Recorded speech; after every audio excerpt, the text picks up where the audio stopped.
Assalamualaikum warahmatullahi wabarakatuh. Salam sehat dan sukses selalu untuk kita semua. Alhamdulillah, pada kesempatan kali ini kita bisa bertemu lagi dengan Mapen Channel, yaitu masih tentang seputaran perkopian.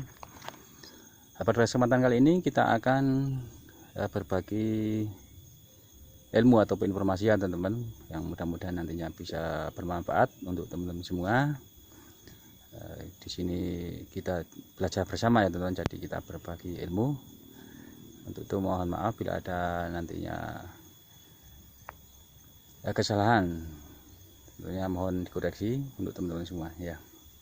Langsung saja, di sini kita akan sedikit membahas, yaitu tentang apa sih bedanya memelihara tunas ranting biasa dan tunas raja. Jadi kalau kita lihat ya teman-teman, ini adalah jenis kopi robusta, yaitu klon lokal saja. Nanti akan kita jelaskan perbedaannya, kenapa kita harus memilih tunas raja. Sebenarnya gini teman-teman, dengan kita ini memelihara tunas raja ataupun tunas ranting biasa itu, tentunya tergantung dari perawatan teman-teman semua. Jadi yang sedikit membedakan itu adalah masalah produktivitasnya daripada ini buah kopi ketika fase pemanenan. Selain itu juga dalam perawatan untuk ini memang lebih mudah. Jadi akan kita kupas tuntas satu persatu. Langsung saja teman-teman. Ini contoh tunas ranting biasa. Dulu kita menyetek atau menyambungnya dengan tunas ranting. Nah, jadi kalau kita lihat ini tunas ranting ya teman. Nah, jadi ini dompolannya bisa kelihatan 1, 2, 3, 4, 5 dan lain sebagainya sampai sini. Sampai ujung ini dia tidak ada ini cabang sirip ataupun cabang yang menyamping.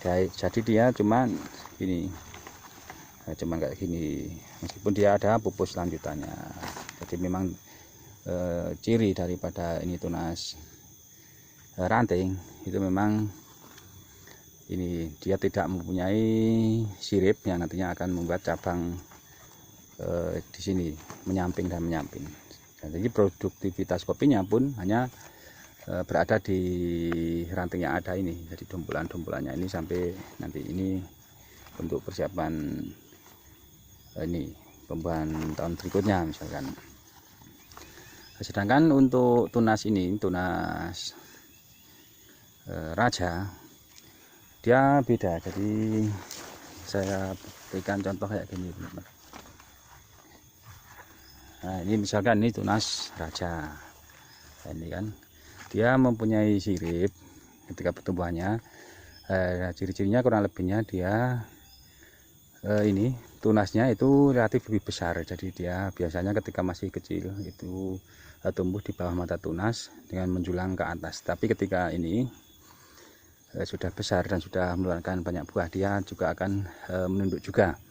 Nah, dia mempunyai pupus lanjutan dan sirip. Nantinya sirip-sirip ini akan menjadi kayak gini. Jadi misalkan gini teman-teman, jadi ini buah, dombolan buah, dombolan buah, dombolan buah. Nah, yang menyamping dari sirip-sirip yang tumbuh ini jadinya kayak gini. Jadi ini tumbuh kayak gini, tumbuh buah ini teman-teman. Jadi kesimpulannya itu tunas raja itu lebih banyak menghasilkan buah kopi dibandingkan dengan tunas ranting biasa ya teman-teman. Jadi kenapa kita prioritaskan tunas raja untuk penyetekan ataupun penyaluran kopi, karena memang dia lebih banyak ini menghasilkan buah. Selain itu perawatannya pun juga lebih mudah. Misalkan gini, setelah penyambungan ya teman-teman, ini setelah penyambungan untuk perawatan atau pemangkasan bentuknya pun itu lebih mudah. Nah, misalkan dari satu pokok pohon kayak gitu, kita misalkan dalam penyambungan menggunakan tunas raja itu hanya membuat atau memelihara 3 sampai 4 as dari sumbu ataupun ini pokok pohon. Jadi secara dengan demikian itu kan untuk perawatannya itu juga lebih mudah karena tidak terlalu banyak ini ranting dari pangkal as atau sumbu. Beda dengan ini ketika kita menyambung dengan tunas ranting biasa kayak gini.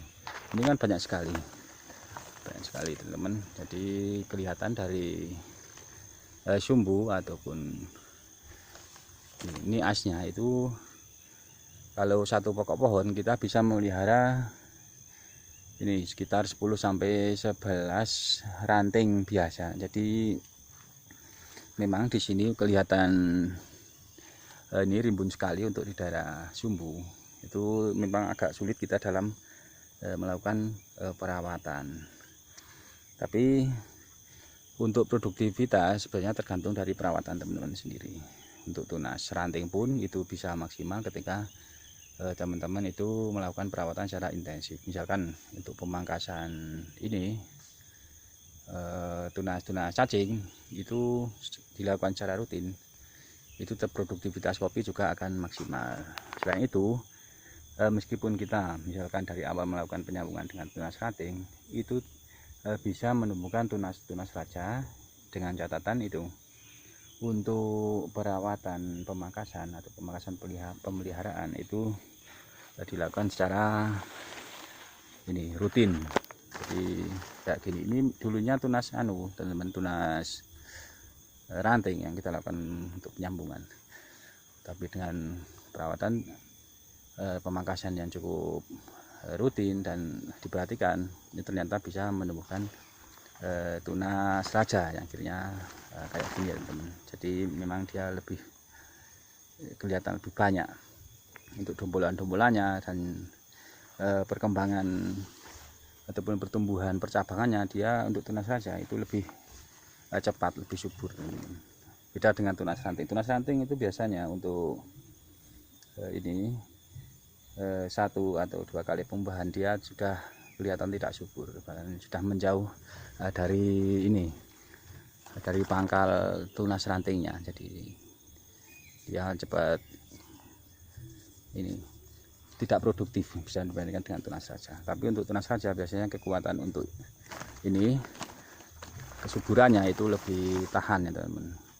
Nah, untuk tunas ranting atau tunas raja itu tergantung selera teman-teman ya. Tetapi kalau saya sarankan itu misalkan teman-teman untuk melakukan penyambungan itu, kalau misalkan entresnya memang ada, itu sebaiknya menggunakan tunas raja ya teman-teman, karena memang relatif untuk produktivitas lebih banyak, untuk perawatan pun lebih mudah. Ini tunas cacing teman-teman, ini dibuang saja. Kalau ini tunas cacing teman-teman, jadi dia memang mengganggu, jadi dia tidak produktif. Ya biasanya tumbuh di ini, di dombolan-dombolan buah. Jadi cirinya kayak gini, dia tidak mempunyai pupus lanjutan, dia hanya 2 atau 3 ruas saja. Kalau dipelihara dia tetap kayak gini teman, jadi tidak bisa memanjang ataupun mengeluarkan buah. Ini tunas cacing. Jadi kurang lebihnya kan dalam pohon kopi itu ada yang kita tahu ataupun kita kenal, itu ada tunas ranting biasa, tunas raja, dan tunas cacing. Jadi sebelum teman-teman melakukan penyambungan ataupun pemeliharaan pohon kopi, teman-teman harus paling enggak bisa mengenal jenis-jenis tunas itu. Misalkan ingin melakukan penyambungan dalam memilih entres, misalkan teman-teman kopinya ingin ini lebih maksimal, ya teman-teman harus memilih entres tunas raja. Jadi kayak gini tunas raja teman-teman. Ini bisa kelihatan kan? Ini juga. Namun ini untuk perawatan, sayang sekali ini masih perlu perawatan karena sudah lama juga saya tidak ke kebun, sudah telat dulunya. Jadi memang kayak gini tumpangan. Jadi usahakan untuk pemeliharaan tunas raja itu, misalkan satu pokok pohon itu dipelihara 3 atau 4 tunas saja. yang tidak tumpang tindih. Jadi diatur, misalkan di ini dibagi menjadi 4 bagian yang arahnya berlawanan, jadi dalam perawatan mudah, dalam ini pengoptimalan buah itu lebih maksimal dalam fase pemanenan nanti. Ya kurang lebihnya kayak gitu teman-teman. Saya ucapkan terima kasih kepada teman yang sudah menonton, yang sudah subscribe. Yang belum subscribe bisa subscribe untuk mengetahui informasi terbaru dari channel ini dan membantu berkembangnya channel ini ya teman-teman.